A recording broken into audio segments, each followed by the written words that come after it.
There are certain games that I simply just can't wait to get my hands on. As soon as they drop, I find myself playing through them from start to finish within days, most recently with Resident Evil 9. On the flip side, there are games I have sitting on my digital shelf collecting dust from the very first day I bought them, going unplayed and basically untouched. And these aren't bad games by any means. In fact, many of them are critically acclaimed by both players and reviewers alike. In this video, I'll be going over some of those games and why I've been avoiding them. So let's get straight to it. Up first, we have Kingdom Come Deliverance 2. This is a game that haunts me literally every time I turn on my PS5 because I know just how good of an experience is waiting for me and I know how good the game is, but I always just scroll right past it. I will say I did in fact play through the opening up until your friend leaves you high and dry. If you've played the game, you know what I'm talking about. But after that, I sort of just dropped it. The game is absolutely massive, and at times it's somewhat daunting. I know it's a game that doesn't play by the modern rulebook. It demands your time, your patience, and your willingness to learn the ins and outs if you want to have a good experience.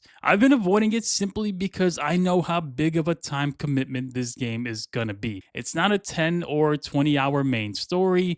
Instead, it's something that will run for about 40 hours, and that's if I'm skipping a bunch of the content, which isn't how I want to play the game at all. Once I do it, I want to fully immerse myself in the experience. That mindset might be holding me back from playing it, but I don't want my experience with the game to be a rushed one. I've rushed through many games in my time, and I've always felt like I didn't get the full experience when I play that way, and it's not something I want to do with a game such as this. I've been planning a video on Kingdom Come Deliverance 2 since it released back in February of 2025, but I've had a difficult time getting myself started. I know it's a great game, but it's not one I'm currently in the mindset to tackle. That day will come eventually, however, and likely during some sort of gaming drought that we'll have in 2026. Up next, we have Final Fantasy Rebirth. This game has to be one of the saddest stories for me. It's a game that I purchased on day one with the full intention and excitement to sit down and just escape into its world. That planned escape never happened.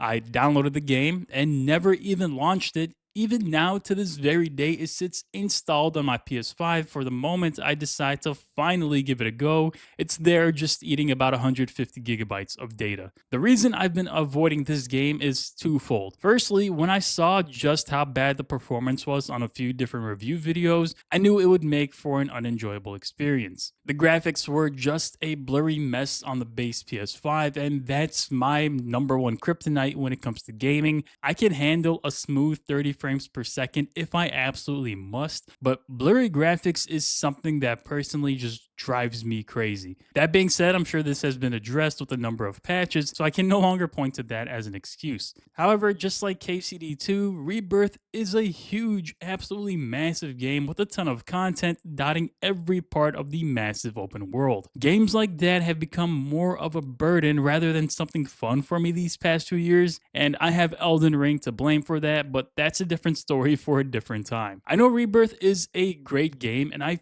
feel ashamed having bought it and leaving it untouched for so long. Maybe one day when the full trilogy is out, I'll make time to play through them.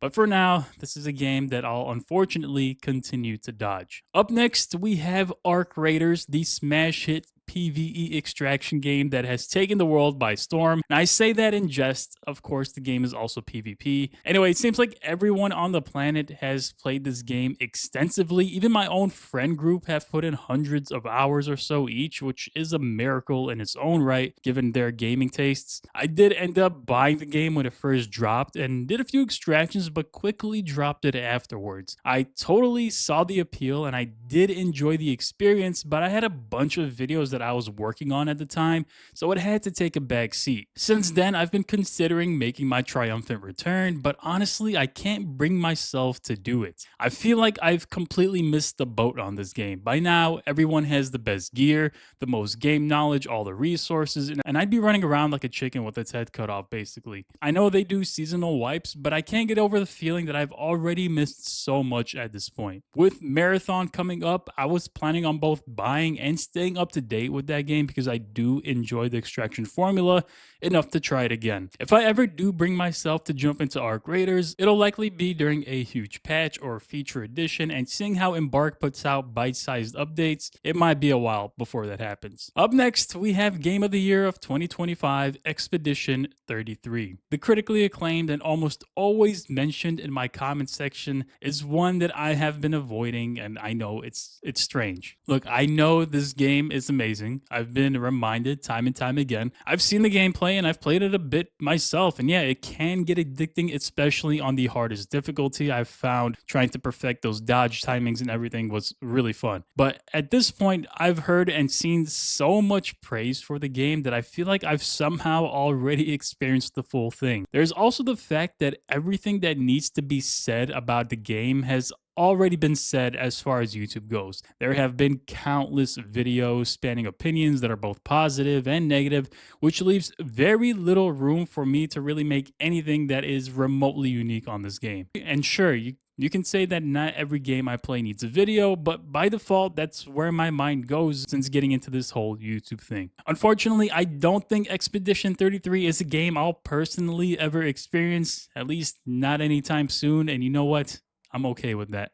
Up next, we have a recent release, Nioh 3. I've been avoiding this very hard because I've been tempted to buy the game every day since its release, even some days before its release. I was like, man, I might actually really like this game. Every time I come across it, I just know there's a 10 out of 10 experience waiting for me. It's a game that literally hits in all the right places. It has the whole Diablo-esque loot, it has high-paced precision combat, endless replayability, and a ton of things to do. So why am I avoiding it? Well, because I know how much time I'll end up putting into this game, and unfortunately, with a full-time job, as well as being a husband and a father, time these days is very much limited. The 1 to 2 hours of playtime that I get each day would hardly put a dent in Nioh 3, and that goes the same for KCD 2 and Rebirth on this list as well. If I ever do tackle Nioh 3, it'll also be during some gaming drought.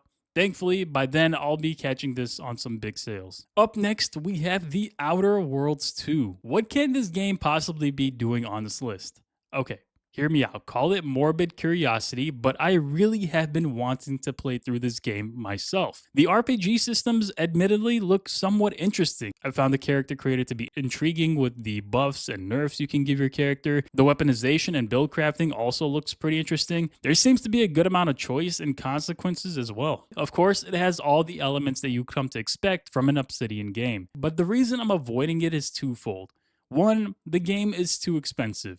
Yes, the game is on Game Pass, which is likely where I'll ultimately play it if I do get to it, but I mostly have been gaming on my PS5 for just about every video I've made on this channel, so kind of like a consistency thing that I like to keep. Secondly, the first one just wasn't that great, to be honest. It was short and the world itself was pretty boring. I think that's the main problem with the Outer Worlds franchise, is the world itself, at least to me, is pretty much uninteresting. The Outer Worlds 2 does have some strange appeal to me, but knowing how bored I got with the first one and how nothing about the game world was all that great, I've been keeping my distance from this one and honestly likely won't ever get around to it, which is a bit disappointing. Up next, we have Fallout, specifically Fallout 4 and Fallout New Vegas. Are you ready for this?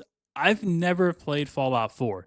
And I've never made it past the first hour or so of New Vegas. I feel like I have to be one of the few remaining people on Earth who can make that claim. Jokes aside, I really want to make this year the year where I not only play, but also finish these two games. And by extension, I plan on playing the Oblivion remake as well. For some reason, I don't find these games as daunting as KCD 2 or Rebirth, and for me, it's more of a matter of just getting started. I've been avoiding them simply because I know the video I plan to make on them will be some huge undertakings, and planning them accordingly is going to be quite time consuming. The games are pretty old at this point, although I know Bethesda has been pumping out newer versions of Fallout 4 since the TV show was running, and there are rumors that there will be remakes of New Vegas and Fallout 3, but I don't think I'll be waiting that long to get started. You'll likely be seeing these videos later this year, but if you don't, then you'll know why they're on the list. Up next, we have Armored Core 6. Yes, the mech game.